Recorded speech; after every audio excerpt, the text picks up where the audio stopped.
I think if people are like, I want to accomplish this goal, the very next question is why? And then go, why? If your why is so strong, how it's gonna be done, it doesn't matter. You'll figure out. You've got a book out called Level Up. Rob Dial from the Mindset Mentor podcast. Not everything that's happened to you in your life is your fault, but whatever it is that you have, it is your responsibility to work through. If I'm gonna feel the feelings of fear, why don't I also just try feeling the feelings of success and getting there? Hey everyone, I've got some huge news to share with you. In the last 90 days, 79.4% of our audience came from viewers and listeners that are not subscribed to this channel. There's research that shows that if you want to create a habit, make it easy to access. By hitting the subscribe button, you're creating a habit of learning how to be happier, healthier, and more healed. This would also mean the absolute world to me and help us make better, bigger, brighter content for you and the world. Subscribe right now. The #1 health and wellness podcast. Jay Shetty. Jay Shetty. The one, the only Jay Shetty. Why is it that we all want something? We have goals, we have things that we believe are important, but we struggle to focus on them? Yeah, well, there's a couple different things. I think the first thing is that we hold ourselves back from is we have a lot of fears. And fears, when you really start to dive into them, like you mentioned in the beginning of this, like I started talking with you about like the East and you started, I remember you told me in 2017, like you should read the Bhagavad Gita. So I literally wrote it, I got it like the next week and read it while we were traveling. And so there was that. And as I was writing the book, I was like, what's the thing? Because the original title of the book was The Psychology of Taking Action. Because I was looking at the Mindset Mentor podcast. I have 1,400 episodes and I was like, it's just me speaking for almost every single one of them. And I was like, what do I teach? Like, what do people want from me? And I was like, it's almost all like tips and tricks to understand yourself to take action. Because everybody who's listening to a podcast has the awareness of, I want to improve, I want to get better, I want something different, but how do I do it? And so I started saying, okay, if taking action is what the book's going to be about, like, why don't people take action in the first place? And one of the things that pops up for people is fear. Like there's some sort of fear that pops up for them. And I had a conversation with one of my friends who went and lived in the tribe with a tribe, a native Brazilian tribe in the middle of Brazil. And so he had to fly into a town, he had to hop on a boat and go for 2 days on a boat in the middle of nowhere. And he started talking to me about these things that he called primal fears and intellectual fears. So like a primal fear is pain or death is attached to it. And we don't really come up with too many primal fears in our life nowadays. Intellectual fear is like what we deal with all day long, which is, you know, the fear of rejection, the fear of failure, the fear of not being accepted, the fear of success. We all have these fears, and all of these fears are made up in our minds. And so I was listening to, I'm pretty sure it was Sadhguru I was listening to. And I was like, I put on, and I was driving around in Sedona as I was writing the book. I was there just to try to get my whole mind together. I was by myself writing it. And I was like looking at fears and trying to figure them out. And one thing that he said that like really hit me more than anything else is, okay, I've identified my fears. And the next thing is, well, how do I overcome these fears? And if it's an intellectual fear, the fears that exist in our minds is you can't overcome something that doesn't exist. And so we basically wake up in the morning, we create the boogeyman, which is like the fear of success, the fear of failure, whatever it is. And instead of actually taking the action that we need to and focusing on what it is that we want, we take all of our focus and put it towards trying to overcome this fear. When in reality, the fear doesn't even exist in the first place. And so I think the biggest thing for most people is like the fear is keeping you from focusing. But there's also like the identity of who you think you are. And one of my favorite things is challenging who I think I am all the time. Like I love the story, and I put in the book of Jim Carrey when he decided to be in Man on the Moon. And the Man on the Moon was a movie where he ended up playing Andy Kaufman. And there was a whole documentary that was done on this, and they curbed it for like 20 years because it was so off the rails of how crazy he went. And what he did was it's a documentary called Jim and Andy that's on him playing the role on Man on the Moon. So Andy Kaufman was a guy who was once alive. And the crazy part about Andy Kaufman is he also played other characters. So it was Jim Carrey playing Andy Kaufman, who played like Tony Clifton and other characters. But the thing that happened with him was that he would never break character. So he was a method actor. So for 4 months, he played as this real life person. And even to the point where his driver that would pick him up in Hollywood and drive him to his house said that whoever he was playing at the time that they stopped recording, whether it was Andy Kaufman, Tony Clifton, he would play that person the entire day when he was driving him home that night, and he'd pick him up and he was still the same person, not Jim Carrey anymore. And so what happened was he ended up and it gets kind of crazy, where he ends up doing therapy sessions with Andy Kaufman's real daughter and his family to help them overcome his sudden death. And so what happens is they stopped recording 4 months later, and he's like, I don't know who I am. And he lost who he was. And he's like, I don't know my beliefs. I don't know what makes me happy, what makes me sad, what pisses me off anymore. He's like, I've kind of just lost who Jim Carrey is. And that's kind of like his spiritual awakening that you've seen him go through over the past 20 years. And he realized, if I can lose Jim Carrey, then who the hell is Jim Carrey? And he realized that Jim Carrey is just basically a character that he's playing all the time that is completely somebody else. And he could just wake up another morning and act like he's somebody else. And so I think that two of the things that really keep us from focusing on stuff is we get really afraid and fearful of making change or judgment or failure and all that. And the other thing is who we actually truly think we are will hold us back from taking either the action that we need to, or, staying in the exact same position that we're in. I love that. I want to go down both of those routes because I find them both fascinating for different reasons. And I want to go down that more spiritual, ethereal journey as well. Because but before we do that, I want to make sure that, so if we talk about the fears that people are experiencing, as you said, a lot of the time it's an intellectual fear. It's not real, but it feels so real. Feels real, yeah. Right? Like when someone says oh, I'm really scared about what if I get rejected from the job, or I'm really scared that my partner's going to leave me, or I'm really scared that I don't feel good enough or smart enough to make it in whatever field it is. Mm-hmm. Those feel extremely real. Yeah. How do you process a feeling that feels real, even though it may be intellectual? Yeah, well, so that's the beautiful thing about being a human. And I think and you can correct me if I'm wrong, but I think it's actually in the Bhagavad Gita, it gives an example of a lion attacking you or a tiger attacking you at night. And, one of the examples I give in the book is similar to that, where it's if you think about it, we've all had this, we have a really intense dream, like you're walking in a forest, whatever it is, and you see a lion, it starts running after you, you run from it, you turn, you look over your shoulder, it's getting closer, you're still running from it, you turn, you look over your shoulder, just as teeth are about to dig into you. And you wake up in the middle of the night and your body didn't move at all. But you're sweating, you're out of breath, your heart rate is intensely going. And the amazing thing about being a human, they usually say in any cases, what your biggest strength is also can be your biggest fault. The thing about humans is that we can project our minds into a future that doesn't exist yet. And so what we can do right now is we can sit here, we're in the studio, everything is amazing. We have food, water, shelter, clothing, everything. But if I'm as a lot of people do, if I'm starting a business, right? I can sit here and I can think, well, I really want to start this business.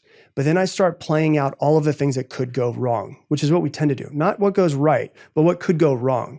When I project my mind into that future, the crazy part is that my mind and my body are constantly connected. So my brain is sending neuropeptides to my body and creating hormones as if that moment is actually happening right now. And so what happens is we tend to, as humans, as a protection mechanism, we tend to project ourselves into a future that is fearful, that is scary. And that fearful, scary feeling usually keeps us in the exact same place.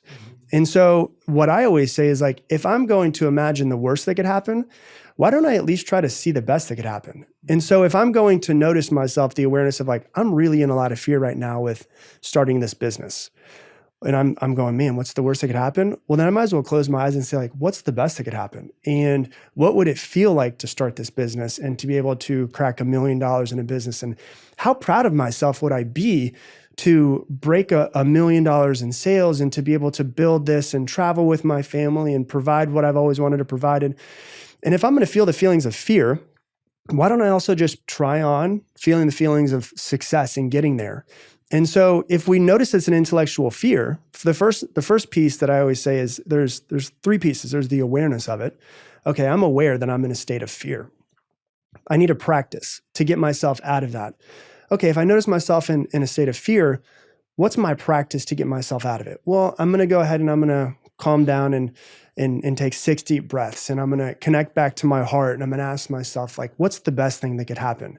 That's the practice to get myself out of it. And then the last piece is repetition. So it's awareness, it's practice, it's repetition. If I do it over and over and over again, eventually I started to rewire myself. So like one of the things that I found in myself years ago that I didn't like was that I judge people. And I'm like, man, I love people. Like I try to be of service as much as I can, but an immediate thought that will come in my head sometimes is like judgment of somebody that I don't know. And I just judge them. And I was like, I don't like that pattern. I want to change this pattern within myself. It's awareness. I become aware of what I want to change. And the first time I really did it, I was at a grocery store and this guy had this like Bluetooth, like the long Bluetooth. It was like as if he was, making cold calls at an office, but he was at the grocery store. And immediately the first thought in my head was judgment. And I always say you can't change your first thought, but you could change your second thought. So I noticed a judgment as the first thought. Awareness. My practice that I decided for myself was I'm going to force myself in my head to say 3 things that I like about this guy. I paused myself in the moment. I found myself in a pattern that I don't want to be in anymore. What are 3 things that I like about this guy? And I said it, and then I went on about my day. And I started doing this over and over and over and over again. And one thing that I noticed is that my first thought started changing to less judgment and more acceptance. Because ultimately that's what I really want to work on, is more acceptance and loving of people and of myself. And so I think it's becoming aware of it. Once you're aware of the things that the pattern you're trying to change, what's the practice that you're going to take yourself down? And then noticing that you're just going to need to do it over and over and over again. But one of the biggest keys is to give yourself grace as you're doing it. Because a lot of times we become aware and then we judge ourselves and we beat ourselves up for it. So I think it's giving yourself a lot of love and grace and going, hey, I've noticed this pattern. Don't worry, we're going to change it. Let's go on this practice, and just continuing to do that. Yeah, it's so well said. I think so often we get scared even of having the thought of what could be possible because we're scared that it can't be possible. And we just find another thing to be fearful of. And I love this idea of what you're saying around transforming your thoughts, because I've definitely, the more and more I've studied books, the more and more I've read and I've thought, I've discovered that all of our failure and success in life is based on our most repeated thought. And one of my biggest questions to most people I meet now is, what is your most repeated thought? And most people don't know the answer because they're not aware, Right. in your words. And a lot of people who do know will say it's something like, I'm not good enough. I don't like the way I look. I am ugly. Whatever else it may be for them, right? And so we're either aware and it's negative, or we're unaware because it's so subconscious. And I've started to recognize that most of the thoughts we have are not that different. They're the same thought that comes in a different voice, a different tone, a different vocabulary, a different language, but it's the same repetition. Yeah. And so I've started to really think about what's my most repeated thought, Yeah. and how can I be more, as you are saying, how can I be more selective about it, and how can I choose it more effectively rather than just let it be something that's kind of just coming up. Yeah. And it's like, don't identify with your thoughts. Like one of the things that I don't remember where I heard it before, but the way I like to think about it, and I've heard you say before, even like a lot of people say like, oh, I struggle with meditating. And I've heard you say before where it's not about mastering your thoughts. It's not about making your thoughts go away. It's just becoming aware of your thoughts a little bit more. Because when we close our eyes, about 60% of our brain is visual. For visual things to see. So when we close our eyes, it kind of turns off a lot of parts. And so thoughts usually come up and we become aware of those. Like one of the things that I've been doing a lot recently is like trying to be in as much silence as possible. Like I'm just trying to be as much silence as I possibly can, because I feel like that's where a lot of my awarenesses and a lot of my answers come from. And so when you sit there, and the analogy that I love when you start thinking of your thoughts is it's like sitting on the edge of a mountain, and down below there's just a road going that you're looking at. And sitting on the edge of the mountain is like meditating or just sitting in silence and just, looking at your thoughts. And you can watch the cars go by, the thoughts that go by, and not have to be attached to them. You don't find yourself getting sucked into the red car that just went by. You just watch the cars go by. And that's the way that I try to see my thoughts, which is, okay, I'm going to watch them go by. I'm not going to connect to them, but I can look at them and be like, is this thought, which, about 90% of our thoughts are the same as yesterday, is this thought helping me in trying to get to where I want to be in life? Or is this thought holding me back from trying to get to where I want to be in life? And if it's helping me, then I want to strengthen it. If it's not helping me, well then, hey, as that guy on the podcast said, I can't control my first thought, but I control my second. So what would I prefer my second thought to be? Yeah, I think you just hit the nail on the head. Like that's what it is for me. It's whether you've understood that you're not your thoughts or not, that can be quite hard for people because I think we're so close to them.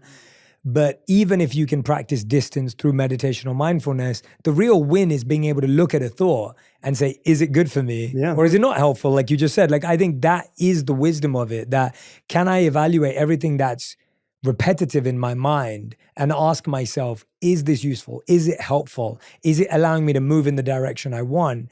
Because chances are a lot of what we're saying is actually doing the complete opposite. And then you go, oh, wait a minute, even though it's interesting and even though I could get lost in it, I don't want to waste time. And therefore I'll move in the other direction. You talk about procrastination in this book. And that, again, going back to your earlier title, is a block against the psychology of action. Yeah. And we all have a friend, or maybe we are that friend, that constantly puts things off. We postpone, we procrastinate, we say, I'll do it another year. I want to launch a podcast. Someone's been saying that for 2 years. There's someone listening right now who wants to start an Instagram page. They put it off for 6 months. There's someone listening who's like, oh, I missed out on the Clubhouse thing, and then I missed out on the TikTok thing, and now I'm missing out on whatever the next thing is. And we procrastinate, hoping that one day will come. What have you learned about procrastination through your research when you were writing the book that has helped people break that cycle? Because it seems to apply to so many of our lives. I mean, the thing about it is this: I always like to be like very extreme in examples, because if we can go extreme, then it makes a lot of sense. But I always tell people, like, and I always say it like, hey, I've given this when I used to give a lot of speeches. I would be in front of people and I'd say, hey, what's the chance of you making $1 million this year? Give me numbers. And everyone's like 0%, 0%, 0%, 1%. There's always 1%. It's like 5. And that's like the most it'll get to. And I said, okay, I'm gonna give you the most extreme example, but I just wanna see what happens, okay? What's the percentage chance of you making $1 million this year legally? And if you don't, everyone that you love dies. And everyone's like 100%, 100%, 1,000, 1,000%. I said, what changed? The goal didn't change. The time frame didn't change. Why you're doing it changed. Would you wake up in the morning if everyone that you love's life depended on it and be like, yeah, well, maybe I should scroll on TikTok for a little while? No, you'd be like, I'm going to take action immediately. And so it doesn't need to be like a fear of losing everybody, but what's really behind that is like, why? Like why they're doing it. Like if I give a reflection of anyone who doesn't know Jay, like you're one of the hardest working people I've ever met, but you have a really strong why, right? And that's like one of the best parts about it, where it's like, when I see Jay, I'm like, this guy he has this internal feeling of like, I want to change the world. And you work so hard trying to do it. And that's one of the most beautiful things about you is like, you're wanting to change the world and you have a really strong why to it. And I think that if most people could figure out like, oh yeah, well, I want to do this thing. Why do you want to do it? And my very first one-on-one coach used to say to me, he would say, what's your why? What's your why? Why are you doing this? Why are you doing this? He would like hammer it home in my head. And I was like, why do you ask this so much? And he would always say, because if your why is strong enough, your how will reveal itself. If you know why you want to do something, how it's going to be done, you'll figure out. It doesn't matter. Things are going to get in your way. There's going to be obstacles. There's always going to be obstacles. There's always going to be challenges. There's always going to be moments of like, I don't know if I can do this. But if your why is so strong, it's like, I don't care what comes up in front of me.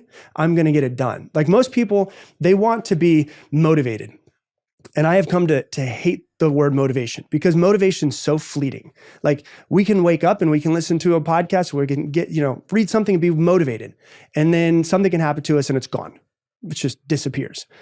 What I want to be is I want to be driven. Like when you see a driven person, like you see it in their eyes, like, yeah, they're not stopping.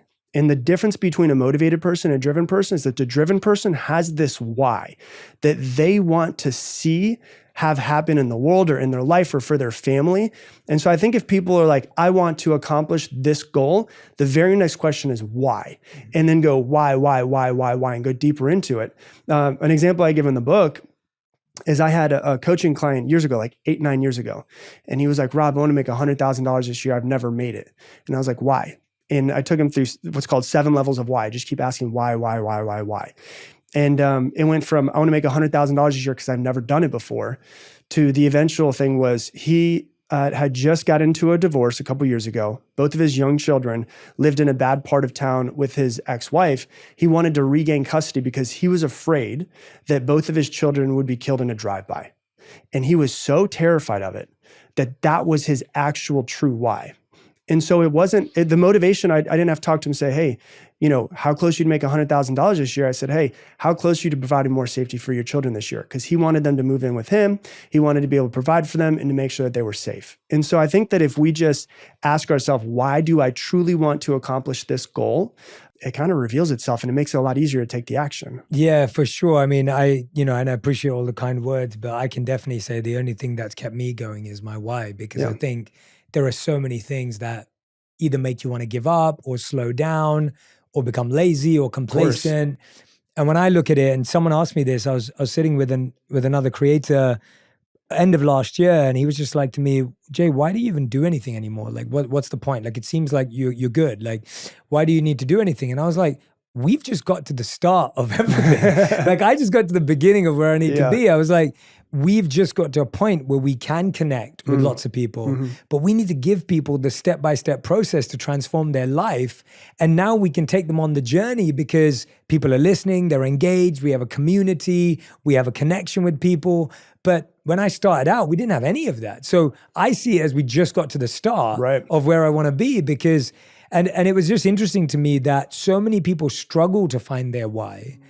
And I think it's because and you just said your coach helped you do it. It was same with me. My art teacher from age 11 to age 18, he was my art teacher at school.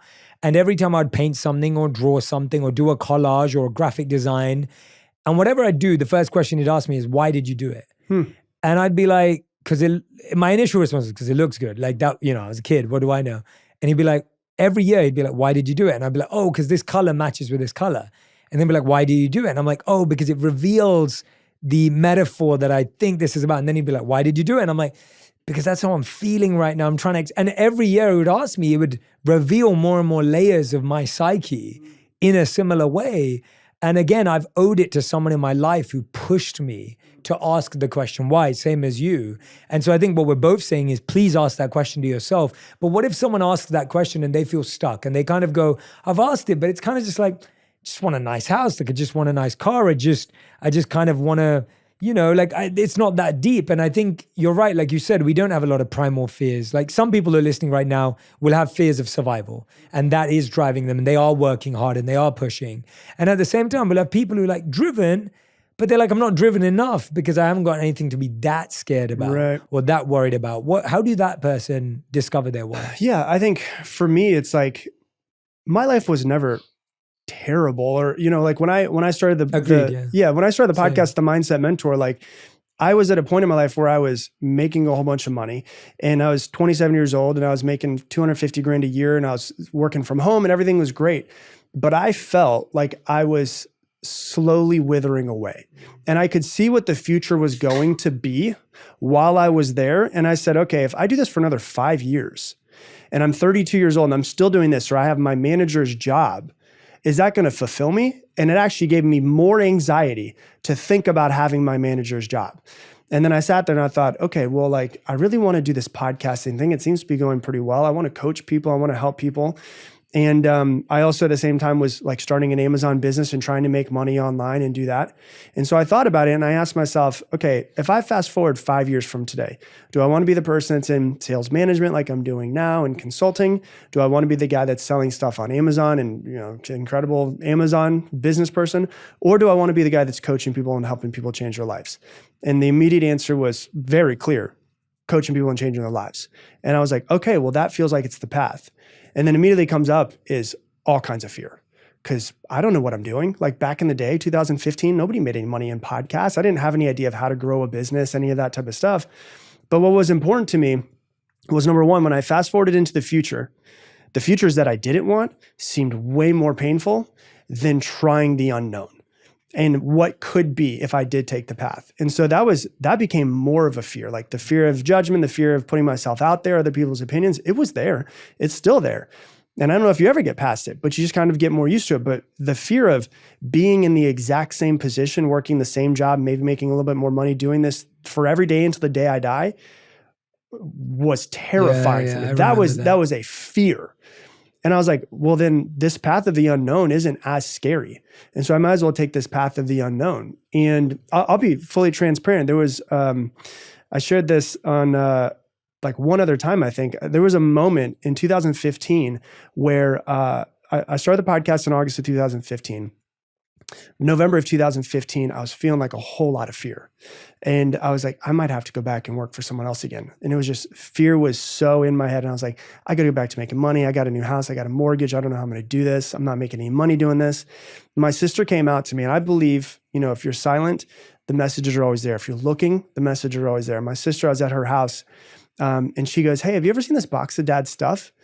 And I was like, no. And she brought up, my father was an alcoholic. He passed away when I was 15 from his alcoholism. And she brought out this box, and it was like his glasses, it was a t-shirt of his, it was his watch. And the other things were a bunch of letters. My dad was in jail for a little while for multiple DUIs, and they put him in jail, and he would write letters to us. And he wrote a letter to my sister on her 19th birthday. And I was reading this, 2015. So he would have wrote it to her in 1999. And the very last line was, I hope you live your life with courage, love, and laughter. And I read it, and it was like the universe warped. And I was like, oh, he wrote this for me. Like, there was a moment where I was like, he wrote this to my sister, but the universe is giving me this message through my dad because I need to hear this right now. Because I'm in so much fear. And the very first line is courage. Live your life with courage, love, and laughter. And I was like, I got to commit. Like I this has to be the thing. I've got to make a decision. And when you look at the root word of decision, it's decadere, which means to cut off. I'm going to cut off all other options. I'd heard like Will Smith say, there's no reason to have plan B because it distracts from plan A. Like, it's got to be the thing. And I was like, oh my God, I got to commit to this thing. I can't have any more feelings of like, I'm going to go back to working for someone else. Like, this is my life path. I'm either going to succeed at it or I'm going to die trying. And I was like, I don't know what to do. I was like, I'm going to get this tattooed on my arm. So I literally have, live your life with courage, love, and laughter tattooed on my arm. My very first tattoo I ever got. But it was like, for me, people always think like, when you make a decision, the fear disappears. Like, I wish that I could do these things, but it's like, it's always there. But you've got to learn that like the fear is always going to be there. But my bigger fear is getting to the end of my life and having not done this, having not tried to help people, like being in the room with my father after he passed away when I was 15 years old, and realizing, because he was the first person I ever met that passed away, I'm going to be there one day. And I saw it. I was like, oh yeah, he was a dreamer and he was an amazing person, but he didn't do what he wanted to do. I am not going to live that life. I'm going to create what I want to create.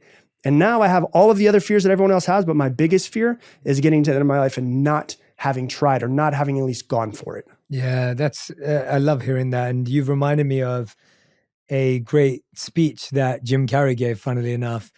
And he talked about how his dad, I believe his dad, and I could be getting this wrong, but he said that his dad was an accountant, Mm-hmm. and he did that to be safe. And he said that when he was young, his dad got made redundant from his safe job. Right. Jim Carrey said that in life, you are probably going to fail at something you don't love. So you might as well try something you do love. Right. Like this idea that I'm choosing the safe option, or I'm choosing something that my parents thought my family wanted, or I'm choosing something I think is secure. Even that's unstable and uncertain.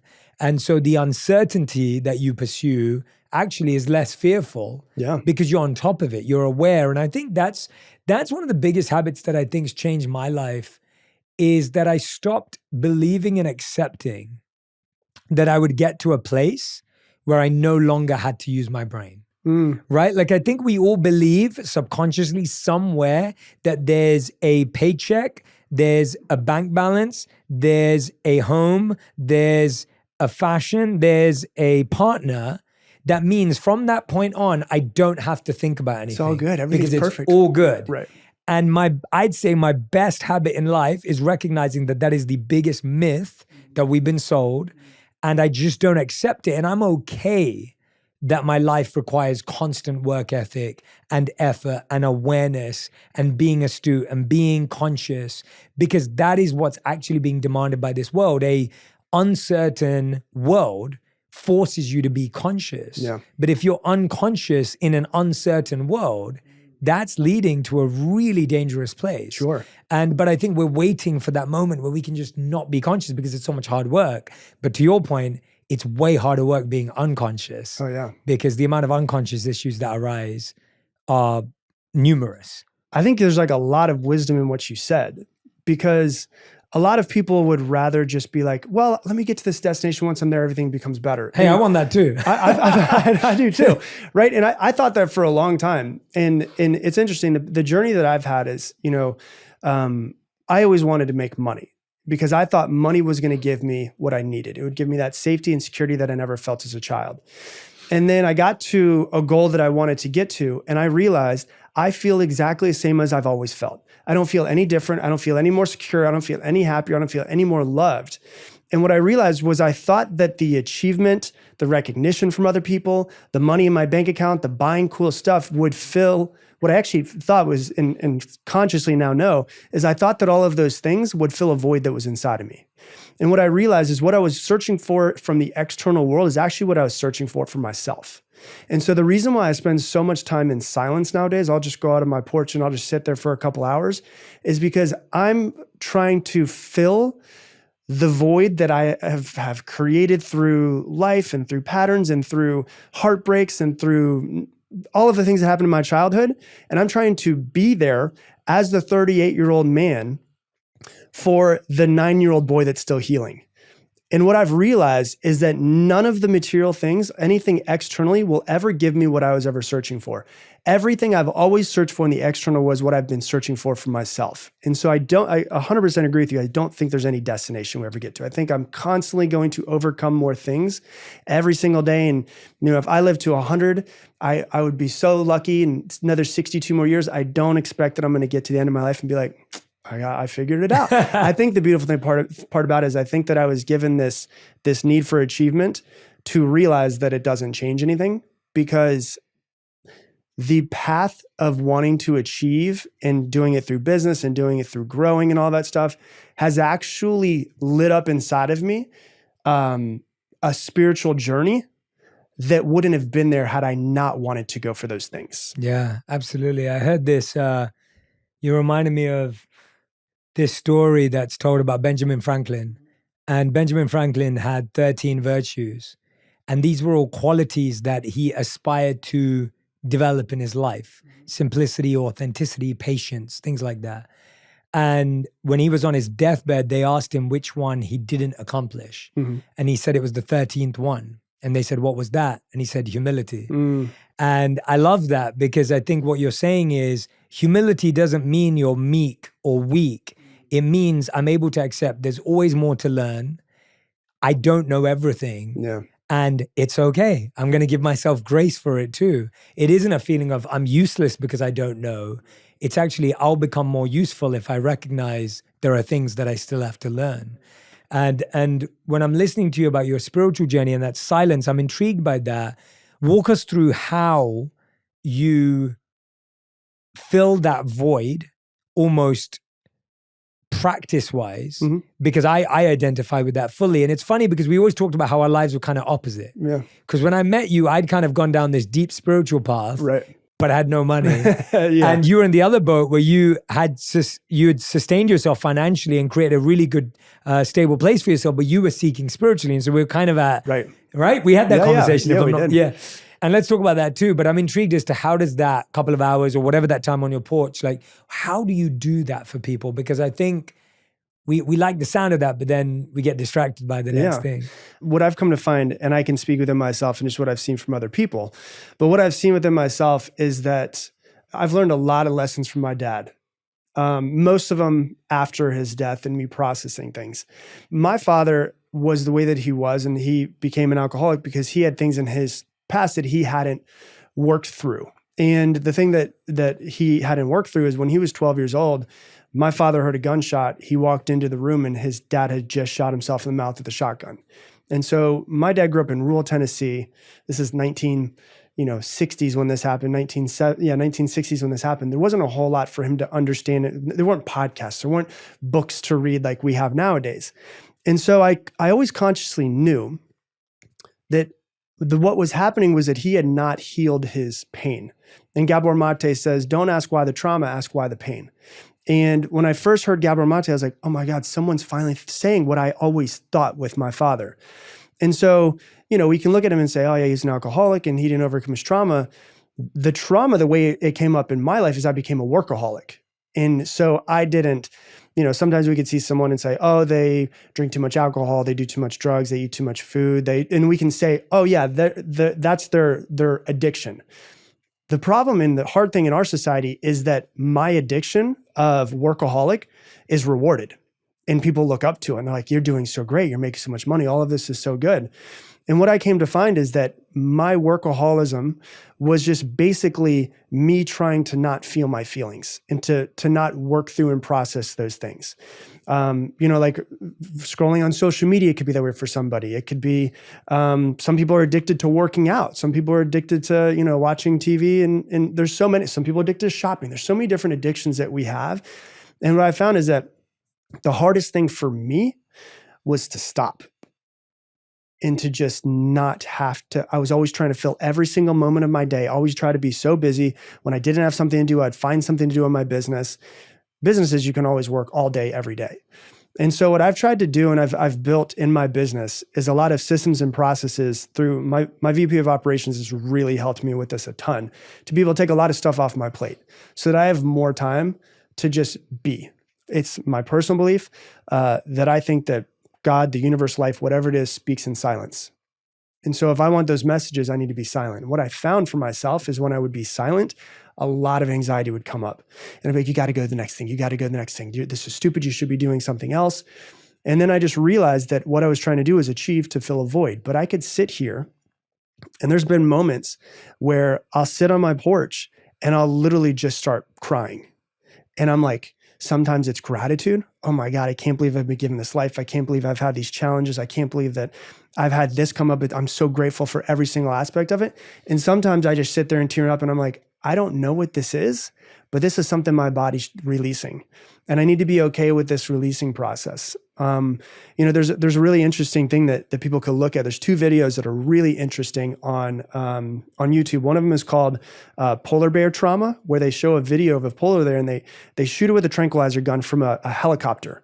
They chase it down with a helicopter, really heightened experience. They shoot it with a tranquilizer gun, so it's still awake, but it's not, completely out. And it starts having a convulsion, starts seizuring.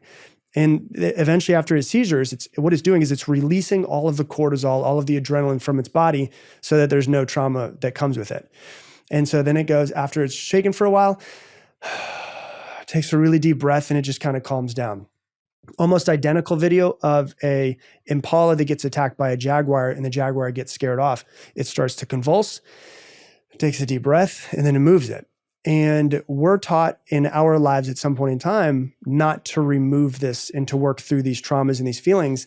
I think children naturally do it through like temper tantrums. They move it. And sometimes as adults, we either need to have like an adult temper tantrum in safety, where you just take a pillow and you can be angry, you can be mad, you can just scream, you can cuss, you can smash it against the bed, whatever it is in safety by yourself without other people around so you don't scare them as well. And then sometimes it's also just like sitting there in silence and realizing that what is coming is going. It's like when you squeeze an orange, what's inside of it, orange juice, because that's what's in it, right? When you sit there and you put pressure on yourself or you give yourself space, what's coming out is actually what's inside, and your body's natural intelligence is trying to let go of it. And so for me, that's what I found, is that there's some moments where I'm just like incredibly grateful. There's some moments where by doing nothing, Jay, I get so much anxiety. And I'm like, what is this? Why? And instead of running from it, I get curious. And I think if we could just get more curious, I've been reading a whole lot of Krishnamurti recently. I love Krishnamurti. And one thing he says is don't know yourself, because knowing is based in the past and past is based off of memories. Start learning yourself, which is in the present moment. So be present and be like, what comes up? How can I be curious about this anxious feeling or these tears or whatever it is? And just be in the space to just know yourself, or get to know yourself a little bit better. Yeah, it's so great. I mean, talking about that goes to me back to what we were talking about at the start of it. You were saying how this idea of, well, what if the worst thing happens? What if the best thing happens? And we were talking about this idea of Jim Carrey, and you were saying that there's this experience of, well, I lost who Jim Carrey was. And what we've both talked about is we are so much of what our thoughts are. And therefore, if you change the thoughts completely, you're almost a completely different human. Sure. So then who are we? Right. Comes back to this know thyself versus learning of thyself. Like, what has that spiritual journey taken you on to understanding identity? I mean, God, Jay, I that's like know. as deep as it could go. That I am just a soul that chose this life. And one of the things that I like to do is I like to think that I chose this life, and that immediately takes me from being a victim in my life. Oh, woe is me. My father was this way. He did this to me. My mom did this to me. And my teachers acted this way, versus me going like, I think my soul chose this life because this is whatever is needed for this path that it's on, for, whether it's reincarnation or whether it's heaven or hell or whatever it is that comes after this. I don't know, but I do know, like, right now I do have this life as Rob Dial. And as I get older, the thing I realize is that my body changes. I'm not as fast as I used to be. I'm a lot more sore than I used to be. Like, my body's changing, but my soul is this thing that is just always there. And so the thing that I've come to realize is that I want to, I don't know if it's going to sound weird, like, I want to unattach myself from this body, from everything around me, and I want to try to connect back to what's internally inside of me. And the one thing that I find is that never changes. Like, that there's like a truth that's behind that, and truth is the thing that never changes. If something changes or if something can be questioned, it's not true. But there's this feeling that feels like truth inside of me, at least, and everybody has their own truth. But for me, my truth is there's something that's behind all of it, and the more that I connect to it, the more peace that I have. Like, I listen to a lot of Ram Dass, and one of the things that he said, I was listening to him on the drive over here, and I listen to his meditation every day, is the only work that you have to do is the connection to your own heart. And so I'm always constantly thinking, what's in the way of my own heart? What material possessions, what things that I want to get are in the way of that? And the reason why I think that it helps is, number one, I've had so much more peace from trying to connect to that. And my relationship with my wife has been so much better because of it, because I'm not blocking her from letting her in. She's experiencing me fully. She starts to be able to open up even more in different ways. I'd be able to experience her more fully. And so for me, it's just like connecting to the thing that's behind it that feels like the only thing that's truth. Now, mind you, if Rob 15 years ago had heard this, he would be like, what the hell is that guy talking about? It would make no sense. But on this journey, I've just kind of realized that there's something behind it all. And I want to try to connect to that something behind it all and see what it is. And so for me, it's like, I like to use myself as a guinea pig. Everything I teach in the Mindset Mentor and the podcast is all stuff that I'm trying within myself. And I use it as almost my own therapy sessions where I'm talking to everybody, but I'm talking to myself. I'm reminding myself of all these things. And what I realized is I realized that after 15, 19 years of personal development, it's like, personal development's like this cup right here. And I feel like my cup in personal development was overflowing. And then I found spiritual development and I realized, oh my God, it's a lot bigger cup. And it's not even close to being full. Like, it's a bucket and it's my next thing that I'm working on. So for me, it's like the mindset, the working through, like, I'm constantly working on this and trying to get better. But for me, it's like, I want to connect to myself and see what else is in there. Yeah, for sure. Thank you for sharing that. I mean, you made me remember a C.S. Lewis statement that says, you don't have a soul, you are the soul, and you have a body. Yeah. And I remember I used to have that written on a little Post-it note, and I used to look at it every day first thing in the morning, because I was thinking about this concept of identity, that the first thing 99% of us do when we wake up first thing in the morning is we look in the mirror. Mm-hmm.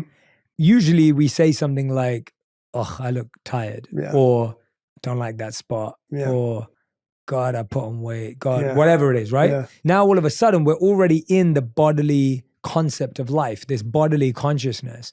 And now you live your whole day thinking about the body. What does the body need? The body needs food, etc. And that's natural. Like, that's not unnatural. That's normal. Like, I do that too. But then you're saying that at the same time, you've got to nurture and nourish and connect with this deeper sense. How do you balance the two in a real world where you have responsibilities, you have bills, you have things to do that are connected to the body, but then at the same time we're like, but you're not this body. So how do you balance, how do you make sense of these two seemingly opposite pursuits? Yeah, I mean, the thing that I think I would have thought 5 or 10 years ago was that the more that I get into spiritual development, the less motivated I'll become, or the less I will want to achieve. That hasn't gone away in any sort of way. But what I have found is that I achieve through a place of of, it's more like I'm not white knuckling my way through life anymore. I can take action and not be so wrapped up in my fears and my limiting beliefs. And so it's not like I'm in the world and of the world at the same time, where it's like the soul is here, and as I'm speaking to you, everything that I say is also something that I struggle with every single day. I have not mastered this process. Me too. There'll be times where I find myself just so in the world, and I'm just like stressed. There's things happening. There's this business where there's all of this, we've got employees, we're hiring people, there's stuff happening. And then I just take a step back and I'm like, it's just like kind of like a game. Like, take a second. Like, it's all real. I'm not saying it's not true. It's not reality. It's not in front of you. It's all there. But behind it all, if I can connect to like a deeper sense that's within me and in the soul that I feel is in there, I'm like, hey man, chill out for a second. Like, it's really not that big of a deal, right? Most things, there are definitely some things that are big deals in people's lives, and there's deaths, and there's things that people have to, be in control of and be able to pay bills and all that stuff. All of those are real and they're definitely necessary. But behind it all, you're still there. Yeah. And there's this thing that if I can take myself back and kind of like out of my own head and kind of into my heart, which has been a big journey for me, because I'm so analytical and was never really taught like feelings and how to feel and process emotions. But if I can take myself out of my head and into my heart, what I've always found is that my head is always projecting itself into the future, or sometimes projecting itself into the past. But most for me, like if I sit down to meditate sometimes, it's like all of my to-do list, all of the things that I have to do, and it's projecting itself into the future. So my brain is always somewhere else. My body, it's always here. And so when I notice myself get stressed, I notice myself get anxious, I notice myself, whatever feelings I might be feeling, if I can take a couple deep breaths and kind of get back into my body, I'm like, it's not that bad. Like you have overcome so many things in your life. You'll figure out a way to get through it. And so what I've found is that it's not that I don't take the action. It's not that I'm not wanting to achieve more and more things and be able to have more fun and do all of this stuff in the external world. But when I find myself kind of take a step back and kind of be in my heart, it makes it a lot easier. I'm not like white knuckling and forcing my way through life. It's almost like I'm allowing life to happen through me. And I don't know how it works, and I don't pretend to be smart enough, but things start happening around me that help me in the process of getting to wherever it is that I actually want to truly go. Yeah, there's this really interesting thing in Eastern traditions. There's obviously this idea of oneness and that everything's one. And then there's this idea of duality, that there's this side and then there's this side. And one teaching that I've really connected with is this idea of simultaneously one and different. And it sounds complex, but it's actually not. It's this idea that this feels real and it can be real and it is real, and at the same time there is a greater reality. So rather than this feeling of everything's one, everything's the same, or it's disconnected, there's real and fake, it's actually this idea that a lot of things are real but they're not the full picture. So the idea that today in LA, it's like saying the weather's rainy and cloudy, but that's not the weather everywhere. So it's my current reality, but it's not reality across the whole world. And when you start looking at life in that way of there's this reality and then there's this bigger reality, I think that's that zoom out. That's that, let me take a breath. That's that, let me look at the inner world as well. And I think what it does is it gives you a certain grace and it gives you a certain detachment, disconnection, but also a recognition of the significance of what you do and the insignificance of it. Right. And both are so needed. Like, Yeah. I believe what I do is significant.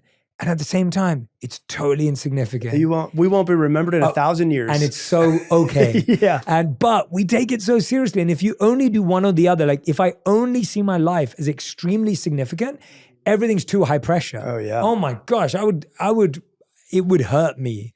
And it would cause me pain if I thought everything I did was of utmost significance. Right. And if I thought my life was insignificant, if I thought my life was irrelevant, that would be really bad for my self-esteem. Yeah, why do anything? I won't be able to function. Right. And so I think it's really interesting because the more and more I'm learning, I'm like, I have to learn how to hold these two seemingly opposite things, but actually they're so connected and symbiotic and they're so synchronous because they both have value. Going back to which thought has value, the collective thought of my life is significant and insignificant is the most helpful thought. Oh my God, because it's so good. thinking I'm significant or insignificant are both unhelpful thoughts. Oh my God. You actually just summarized perfectly what I feel like actually has been going through my head for years, which is what I do believe is so important. And at the same time, I'm like, none of it matters, right? It's this weird duality that It's we so live freeing. in. But it's so freeing because it takes so much pressure off where it just becomes like fun. Like it's how can I bring more fun into life? Like when did we lose the joy of life and the fun of life that we had as children? When was it programmed out of us? And how can I connect to that child and bring that spirit back in and be like, yeah, I'm going to do some amazing things in the world, but without it being stressful, with it being fun and with it being something that I can do and it effortlessly flows out of me. Like I believe that every single person is incredibly creative and we are creators at the actual core of us. And a lot of us have lost it. And I lost it for years. And so what I think is, how can I make the creativity flow out of me in some sort of way and just allow the space for it to happen? And one of the things that happens, and it's not necessarily my goal of it, but when I sit in silence, I get ideas that come through and I'm like, oh man, I don't know how I didn't see this. And that's where they all are. So it's like a lot of times we're trying to force things to happen. We're trying to force creativity, we're trying to force ideas. But sometimes when I get there, I'm like, oh man, yeah, this is the thing I've been searching for. And it's just, I think every person just needs to give themselves just a little bit more space to not be on their phone, to not be constantly, and a lot of people have children, their children are up. Can you wake up a little bit earlier, not be on your phone and just sit in silence and see what comes up? And I think that it's really important for people because what you'll notice is exactly what you're saying, which is what we do, like this life is so important, but it is very insignificant and that's okay. There's nothing wrong with that. Like I love watching videos on YouTube about how small the earth is compared to the rest of the universe. And it stresses my wife out. She's like, I'm going to have a panic attack. Why do you watch this? Because I was like, I like to remind myself that even though it's all happening and I'm in it, none of it actually truly matters. Yeah. And that's okay. Absolutely. And I think when I'm listening to you, there's this feeling that, I feel like I agree with you. I think everyone is a creator. I do believe that creativity flows when we connect with that. But I think sometimes we feel so distracted from it. Yeah. And it's so much easier to pull out our phone. It's so much easier to put on a show in the background. It's so much easier to do all of these. It's so much easier to do all those things at the same time. Yeah. Like now we're no longer ever with one person. We're with one person. We're both on our phones and we're watching a show at the same time. And we got our laptops doing work. So you've literally got 3 screens in front of you, 5 screens in total. And there's so much distraction, right? We know that. How does a person possibly, and I say this out of like compassion and empathy because it's like, it requires so much from us. Right. Because everything around us is built for distraction. The foods we're eating, the things we drink and consume, the stuff that's created around us, it's all to distract. Yeah. So you're fighting like almost what feels to a lot of people like a losing battle. Right. What do you do to pick yourself back up? I mean, what's more important than that? Like what's more important than connecting to your true self, to working on yourself? Like why am I so hardcore in mindset? Because I know how many people are so wrapped up in their mindset and their thoughts and their beliefs and their patterns that they're stuck in. And what ultimately we all want, I think, is freedom. And the way to get through to that freedom is to work on yourself, whatever that looks like for whatever stage someone is in, and I can have empathy for every person at every stage because I've been through so many stages of my process. And I think that it comes back to like, why are you doing it? What do you want? If you're trying to disconnect from your phone, why? Like for me, like I recently deleted Instagram from my phone. I did it last year for a month, felt like it was amazing. The book came out and I was like, I got to get back on. I got to promote. I got to make sure things are good. I recently just deleted it again. And now everything that I post, everything flows through my team. So it's not like it's just gone. It's just now I just happen to flow, everything flows through my team. Why did I do that though? Was because I don't want to live my life on that phone. And the one thing that I noticed is that Instagram was one of the things where I would pick it up and I would just somehow get to it. And I wasn't even thinking about getting to it. And I was like, my life is not this little tiny thing. My life is everything that's out here. And so why did I delete it? Was because I actually want to be in everything. I want to be present with my wife.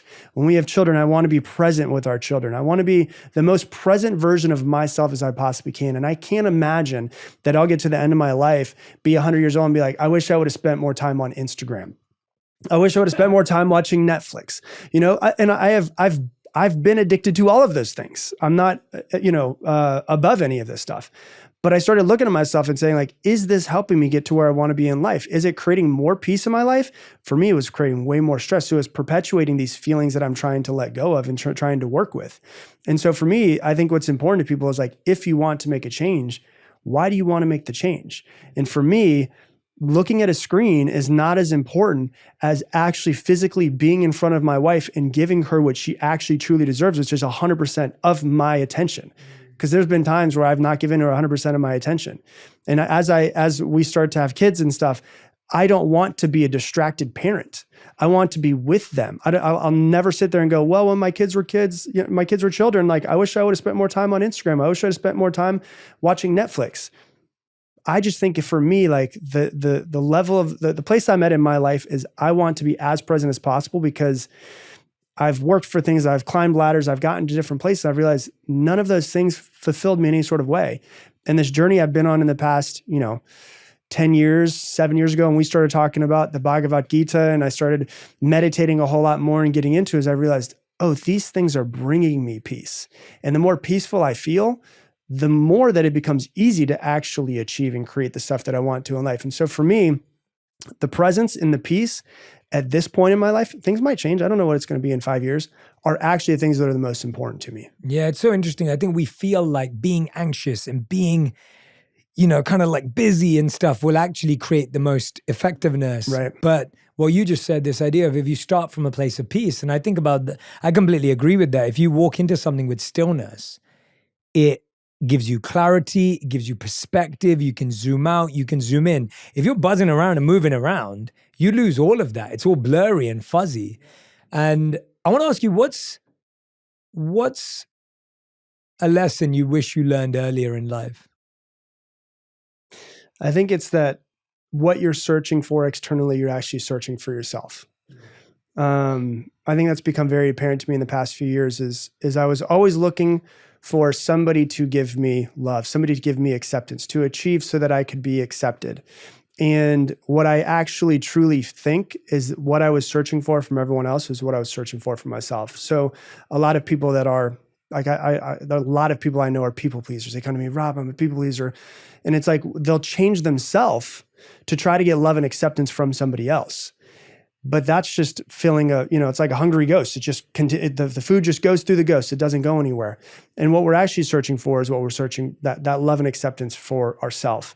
And one of the biggest things that I think I've learned in probably the past 2 years is I was always trying to grow and change myself because there were aspects of myself that I didn't like and I resented.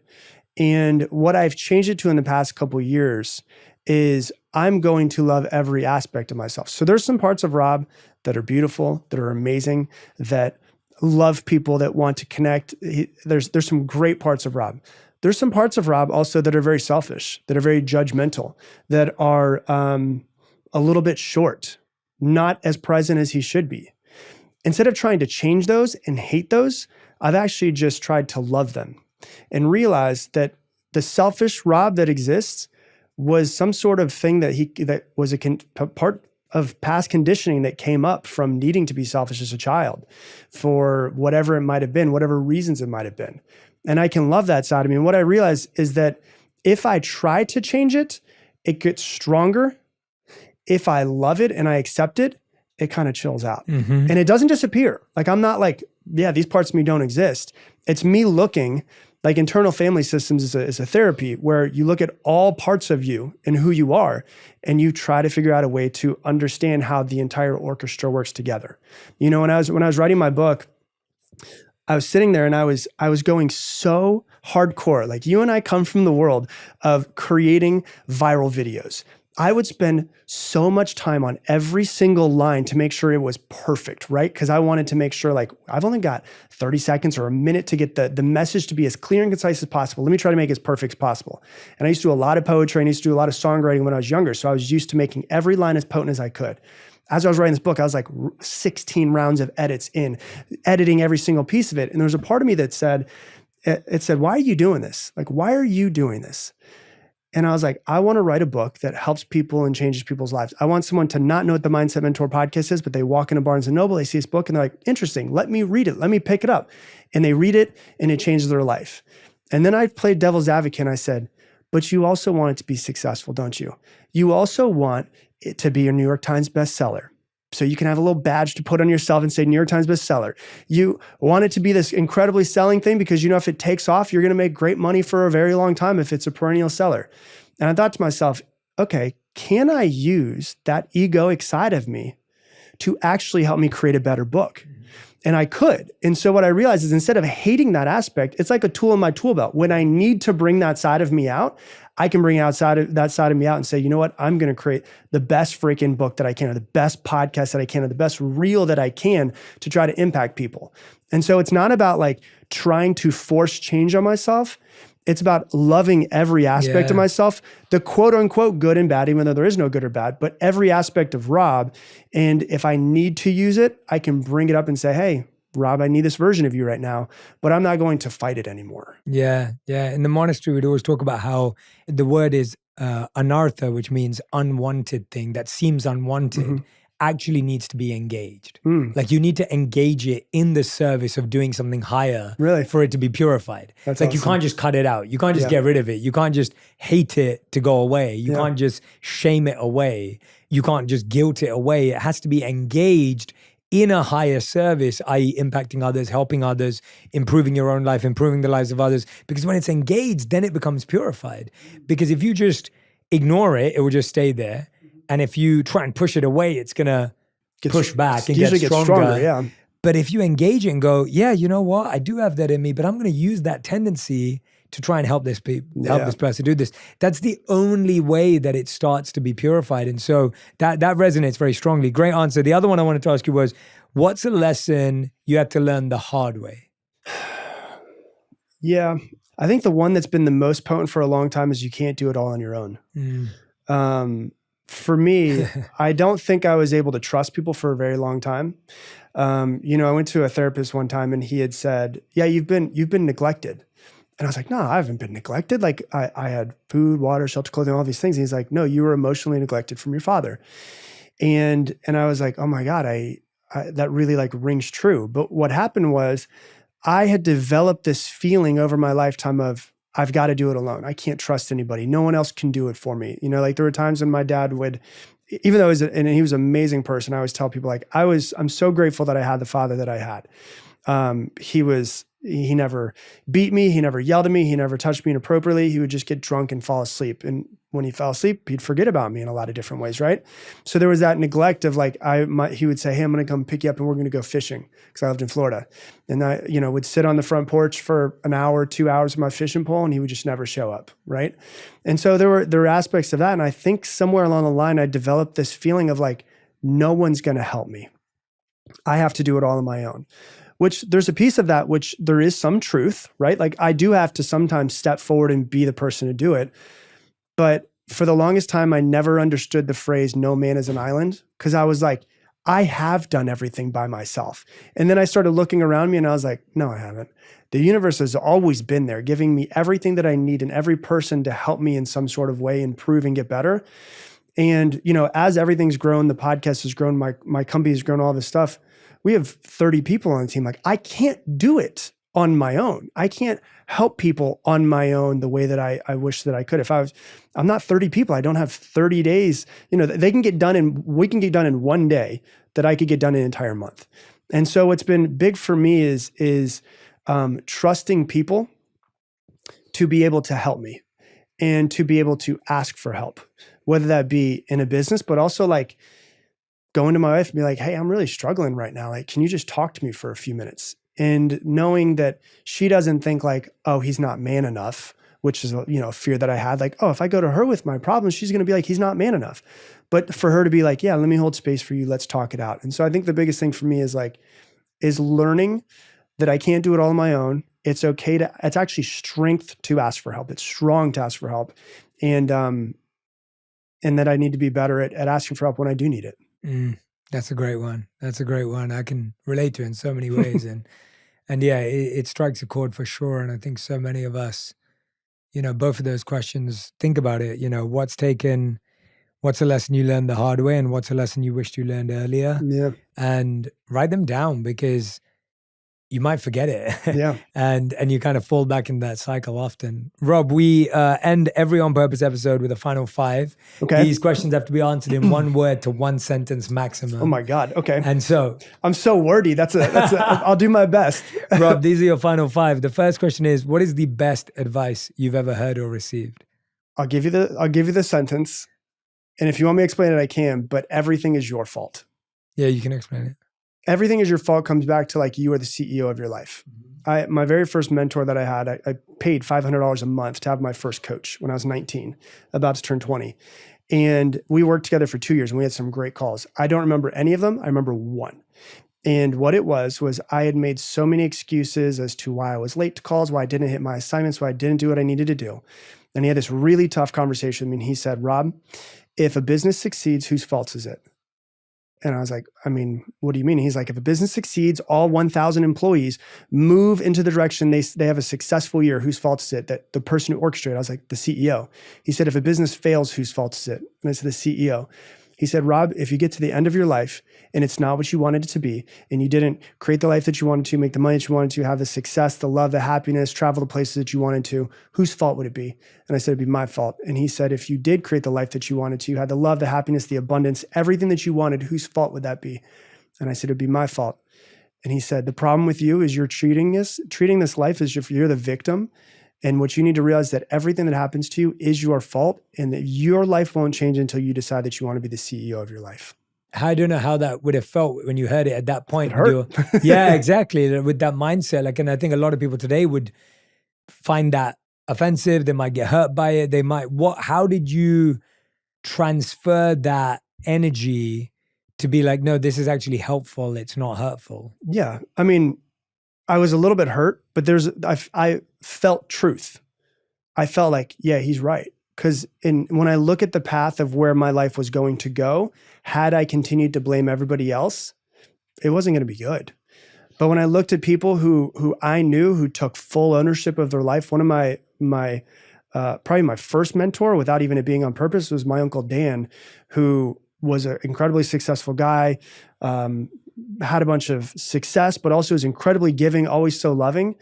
And he never blamed anybody else for when his business failed and he brought it back from nothing and rebuilt it. He never blamed anybody else. He was always there for everyone else, but he always took everything as his responsibility. And, it's like, not everything that's happened to you in your life is your fault, but whatever it is that you have, it is your responsibility to work through. Will Smith also said this, right? Where it's like, it's not my fault that my father was an alcoholic, but it's my responsibility to do with it because it's a reality that I have, and I have to work through those things. And so for me, it was like, it rang really true where I was like, okay, it's right. And if my life is going to change, I have to be the person to change it. And that's when it clicked for me.